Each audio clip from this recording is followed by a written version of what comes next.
রবি ঠাকুর, আমি তোমার কবিতার কালো মেয়ে।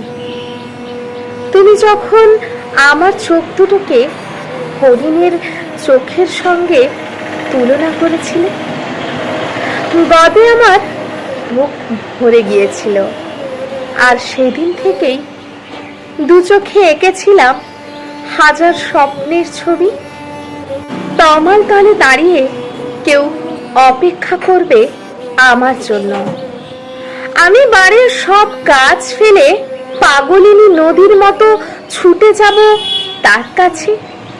তাকে জড়িয়ে ধরে হারিয়ে যাব কোনো এক স্বপ্নের দেশে, যেখানে ও হবে আমার ঘোড়ায় চড়া রাজকুমার। আমি মাথায় ঘোমটা টেনে বসে আছি, কখন সে আসবে। আমি তার কোলে মাথা রেখে সঁপে দেব আমার জমিয়ে রাখা সবটুকু ভালোবাসা।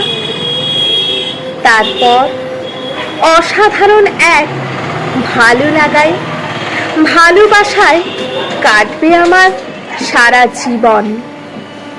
মন খারাপের ছবিরা উকি দেবে না কোনো দিন। আমাকেও আদর করে ডাকবে পরি বলে।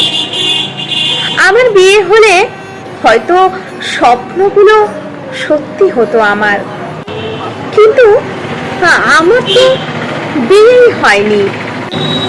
ময়নাপাড়ার মাঠে দাঁড়িয়ে ঈশান কোণে যে কোনো কালো মেঘটা আমি দেখেছিলাম। সেই কালো মেঘ কেটে গিয়ে আমার জীবনের আশার সূর্যটা আর ওঠেনি।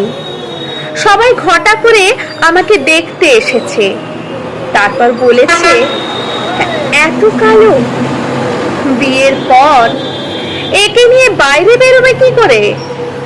এমনকি যে ছেলের মুখটা সাইকেলের চাকায় থেতলে যাওয়া ব্যাঙের মতো, সেও আমাকে অপছন্দ করে গেছে। এক বুক অভিমান আর ঘৃণা নিয়ে মাকে বলেছিলাম, মা, জন্মের পর আমাকে মেরে ফেললে না কেন? কেন আমাকে রেখেছো সবার ঘৃণার পাত্রী হবার জন্য?